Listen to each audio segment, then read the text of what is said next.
श्री श्री राधा माधव की जय। श्रीमद् भगवद गीता की जय। सबसे पहले तो आप ये जान लें, हम भगवान के अंश हैं। भगवान अनंत है। और दूसरी बात, हमारे भगवान कंजूस नहीं है। वो अपने अंश यानी हमें अपने जैसा ही अनंत बनाना चाहते हैं। इसलिए प्रत्येक मनुष्य में उत्थान की यानी विकास की बहुत संभावनाएं रहती हैं। और जिसने अपने मन को वश में कर लिया, दूसरा ये संसारी जो व्यक्ति होते हैं, इन दोनों के स्वभाव में क्या अंतर होता है। तो अब हम श्रीमद् भगवद गीता का दूसरा अध्याय और श्लोक संख्या 69 का पाठ करेंगे। या निशा सर्वभूतानां तस्यां जागृति संयमी, यस्यां जागृति भूतानि सा निशा पश्यतो मुने।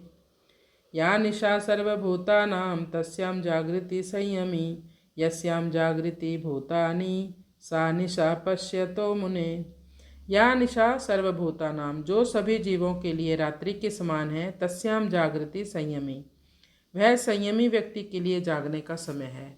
दूसरे शब्दों में आप इसको जानें, जिन विषयों के प्रति प्राणी उदासीन बने रहते हैं, सोए रहते हैं, उन विषयों के प्रति मननशील योगी जन जागे रहते हैं। जैसे आत्मा संबंधी जो भी विषय हैं, आध्यात्मिक विषय हैं, उनके प्रति सामान्य व्यक्ति सोया रहता है, उसे बोध नहीं होता, वो जानने की चेष्टा भी नहीं करता। और जिन विषयों के लिए संयमी व्यक्ति जगा रहता है, अलर्ट रहता है, उन विषयों के प्रति संसारी व्यक्ति सोया रहता है। जब विदेशों में हरिनाम का प्रचार चल रहा था, भक्तगण सब हरिनाम के प्रचार में लगे हुए थे कि सबकी बुद्धि में सब भगवान के बारे में जान जाएं। लोग वहाँ पर विरोध करते थे, यदि हम मांस नहीं खाएंगे, शराब नहीं पिएंगे तो हमारा स्वास्थ्य खराब हो जाएगा। जबकि भक्तगण यही प्रचार करते थे कि मांस खाना और शराब पीने से हमारा स्वास्थ्य खराब होगा। हरि के भक्त सुबह जल्दी उठते हैं, ब्रह्म मुहूर्त में उठते हैं। सुबह जल्दी उठने से व्यक्ति स्वस्थ रहता है, पूरा दिन उसमें एक ऊर्जा भरी रहती है। लेकिन बुद्धिहीन व्यक्ति, अगर कोई परिवार में जल्दी उठ भी जाता है तो वो कहेगा सो जाओ, अभी सोने का समय है, उठने का समय नहीं हुआ, और अगर आप इतनी जल्दी उठ जाओगे तो बीमार पड़ोगे।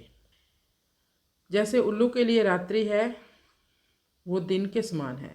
आजकल के लोग उल्लू जैसे हैं, जब सोने का समय होता है तब जागते रहते हैं। सूर्यास्त हो चुका है, प्रकृति का ऐसा नियम है, सोने का समय हो रहा है, अब अपनी क्रियाएं हमें कम करनी चाहिए। हमारे से अच्छे तो पशु पक्षी हैं जो दिन ढलते ही सोने की शुरुआत कर देते हैं, सोना शुरू करते हैं, एकदम चहचहाना बंद हो जाता है उनका। लेकिन बड़े बड़े शहरों में बड़े बड़े नाइट क्लब्स होते हैं, और भी कई तरह के इंटरटेनमेंट के जगह होती हैं, और भी बहुत कुछ होता है। वहाँ पर लोगों की दिन की शुरुआत ही रात को होती है। और मांस खाना, जुआ, शराब पीना, ये अन्य कई प्रकार के पाप कर्मों में ये लोग लिप्त रहते हैं। तो यही कारण है कि लोगों के पास इतना अधिक धन तो है अब, पर लोग सुखी नहीं हैं। कारण उल्लू जैसी बुद्धि हो गई है उनकी। वो भगवान में विश्वास ही नहीं करते, आत्मा में विश्वास नहीं करते। भगवान के भक्त कमल के समान होते हैं। जैसे कमल जल में उगता है और उसी में रहता है पूरा जीवन, लेकिन जल से अछूता बना रहता है, जल से गीला नहीं होता। उसी प्रकार भक्त संसार में विचरण तो करते हैं, दिखते तो है कि ये संसार में ही घूम रहे हैं, ये हम जैसे ही हैं, पर संसार के विषयों से वो लिप्त नहीं होते। तो हमें भी कमल के समान बनने की ही कोशिश करनी होगी। तो भगवान हमें कभी भी छोड़कर नहीं जाएंगे। वो तो चाहते हैं कि मुझे कोई ज़ोर ज़ोर से पुकारे और मैं कब उनकी पुकार से कब उनके पास जाऊँ। कृष्णाय वासुदेवाय हरे परमात्मने प्रणतक्लेशनाशाय गोविंदाय नमो नमः। हरि शरणं